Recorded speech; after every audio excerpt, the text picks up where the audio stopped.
If you've ever led a session on equity and walked away wondering, why didn't that land? This episode is for you.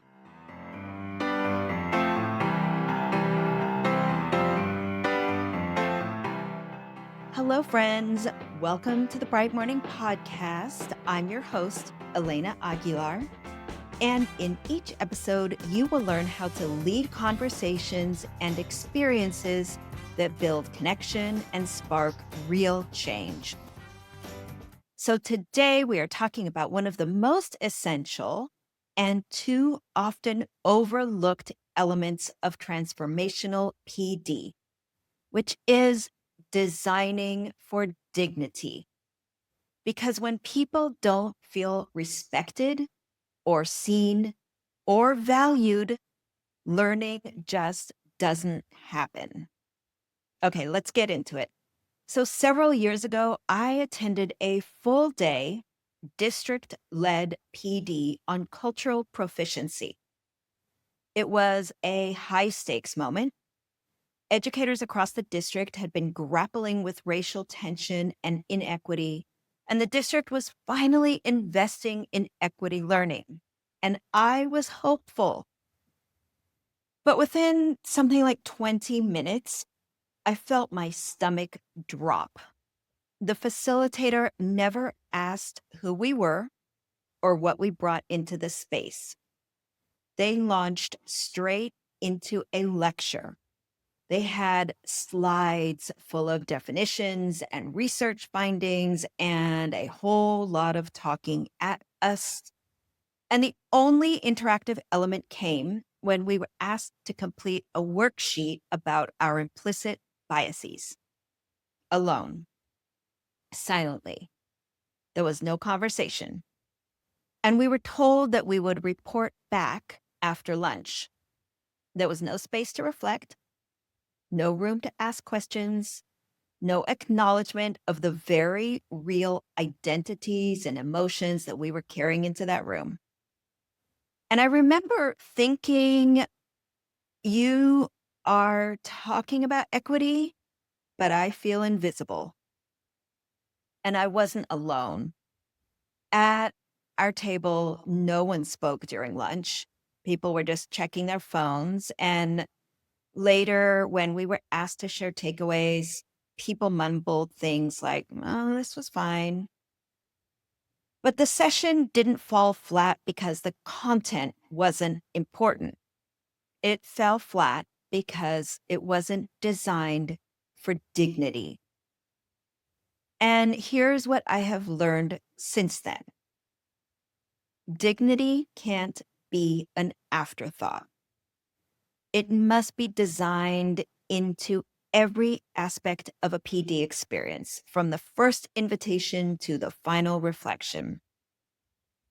And so today, I want to share a simple but powerful tool that helps make that happen. This is the human-centered design scan. So this is a set of 5 questions that I ask myself before facilitating any session. And they keep me honest. They help me notice where I might unintentionally exclude or ignore someone's humanity. And they give me concrete ways to design with dignity at the center. So let's walk through those 5 questions. And as I do that, imagine how that earlier session that I just described could have gone differently if the facilitator had used this tool. So the first question is, whose voices are centered in this learning experience and whose are missing?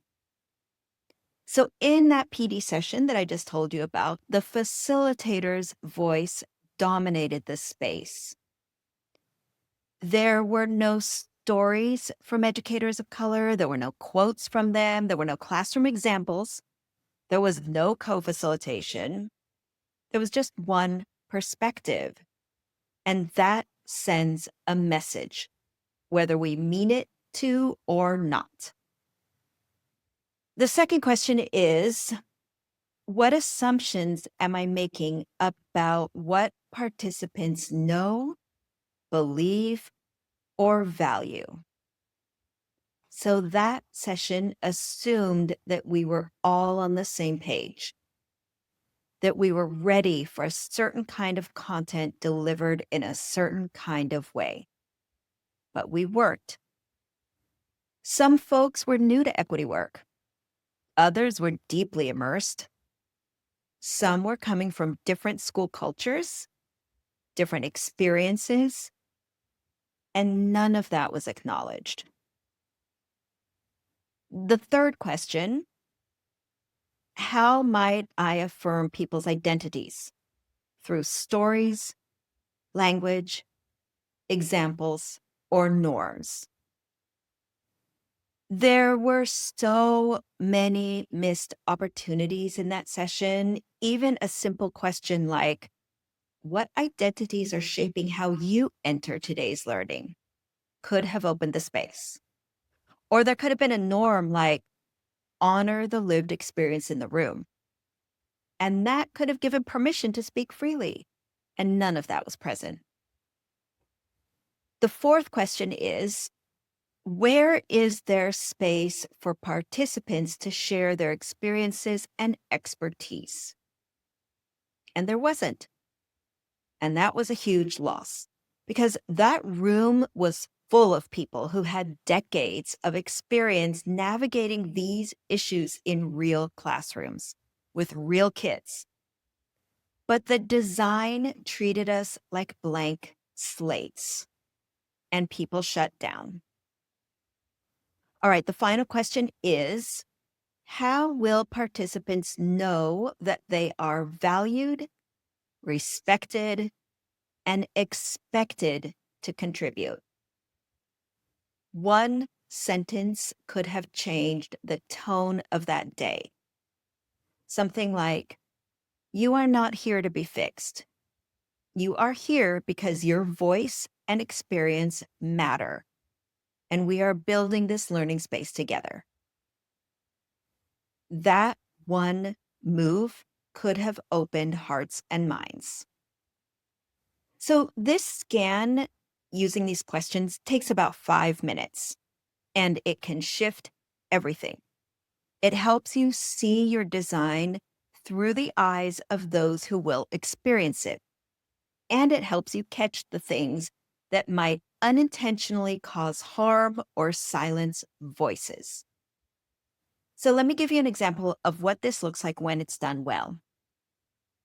Earlier this year, I led a session with a group of instructional coaches working in a rural district with shifting demographics. The topic was also equity. But before we talked about definitions or models, we started with stories.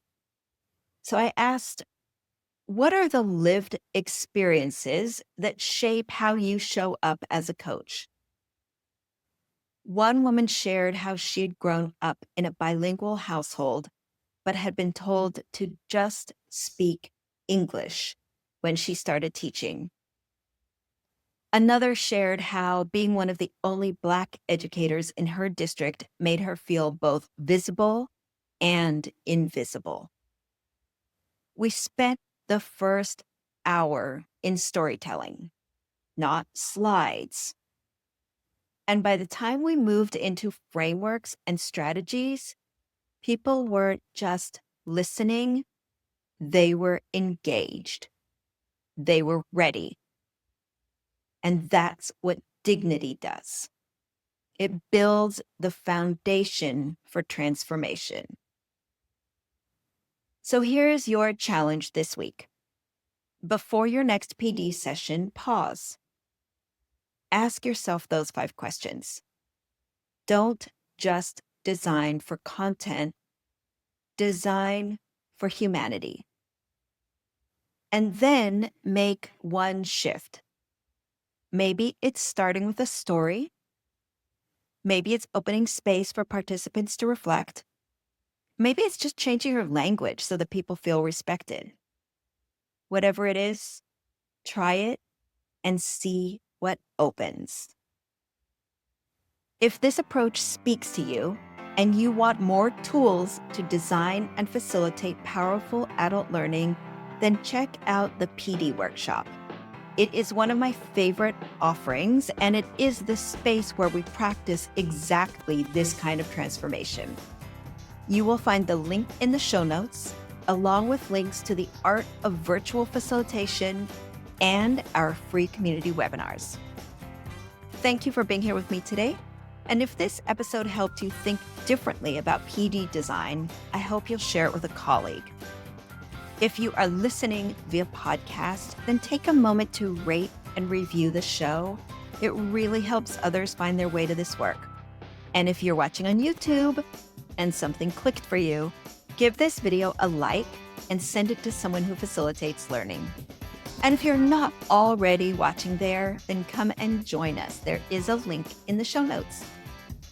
All right, friends, Leslie Bickford is the podcast producer and Stacey Goodman does the sound engineering.